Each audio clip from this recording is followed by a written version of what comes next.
Today I'm going to have a lot of fun with you because this is one of my favorite make-ahead breakfasts. Unfortunately, it got a really bad name by some guy named Bruce Firestein who wrote a book back in 1982. His book was titled Real Men Don't Eat Quiche. Nothing could be farther from the truth. They do eat quiche. Most of them might not admit it, but they do love it, and it's very simple to make. I used to own a restaurant, as you may or may not know. And back in the little town of Bellevue, Ohio, I put quiche on the menu. Nobody wanted to eat it. So I took it off the menu for a week, and I brought it back a week later. This is a true story, so help me. And I called it Uncle Mikey's Egg Pie. You can carry it to work. And all the guys said, this egg pie is really good, but I ain't gonna ever eat that quiche stuff.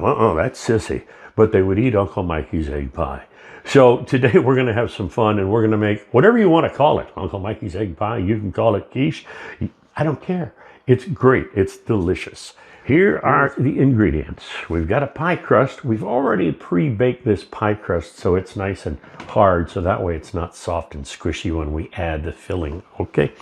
I suggest that you follow the directions that you find on the instant ready-made pie crust. That's all I use. I'm not going to spend the time rolling it out.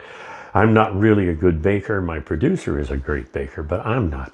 So we're going to use a ready-made crust. We're going to have 6 large eggs, 3/4 of a cup of milk, but I'm using half and half because it makes it a little creamier.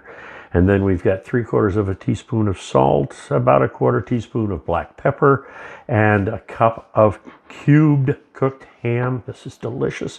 And the recipe that I found calls for a 1.5 cups of cheddar cheese, but I'm using a 1.5 cups of cheddar and Gruyere mix.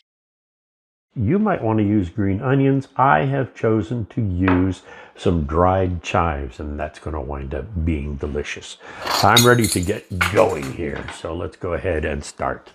Da, da, da, da, da, da, da, da. I could think of a better song. Maybe John Lennon could do Give Quiche a Chance.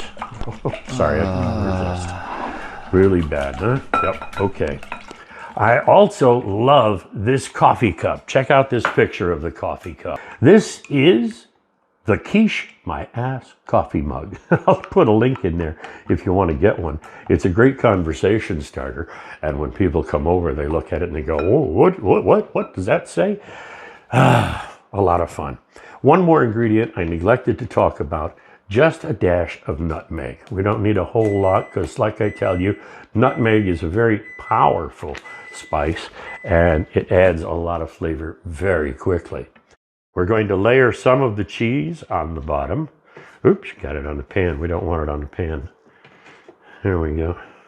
I like to kind of coat the bottom so that way it hopefully prevents anything from leaking out, makes a seal. And then we grab the ham. Put that all over the place.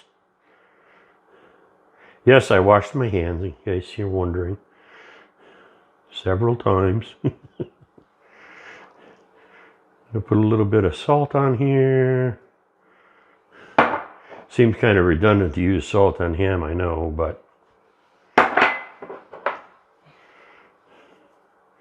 that's gonna pour off. I'm gonna leave some of these in here. Let's pour the egg mixture over all of the ingredients. All right.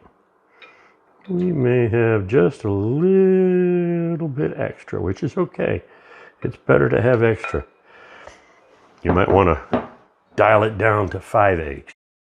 Meanwhile, while I've been talking about this, I've preheated my oven to 375. We're going to stick it in the oven in just a little bit.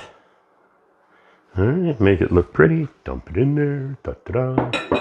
Now we're going to put these on top just to decorate it so it looks really good. And we're ready to load it into the oven. Again, that will sit in there for 40 minutes. We'll check it here in just a little bit. If you want to add a little more color, optional, you can put in a little paprika on the top. I'm going to leave it off because I think we have enough color for right now. We'll see you in 40 minutes. I love how quickly 40 minutes goes by when you're on camera. Look at that. Take a look at that beautiful, delicious quiche. That's what they want to see. They don't want to see me. Now, don't jump right in. Be patient. Give it 5 or 10 minutes to cool before you decide to cut it.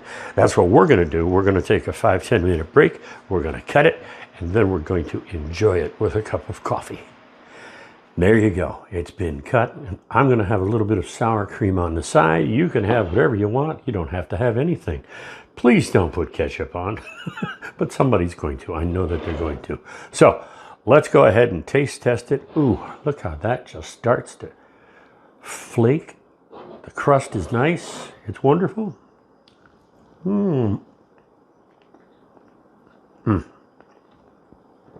Please put in the comments if you decided to follow this recipe. Again, quiche is very versatile. Now, I used ham and cheese because that's basic kind of American. But you can put whatever you want in your quiche. You can put steak. You can put chicken. I like to make a vegetable quiche every once in a while, and I use spinach and artichoke hearts and red peppers, and it's just delicious. That's enough of me talking. I'm going to go ahead and enjoy this. I hope you do too. Thanks for watching.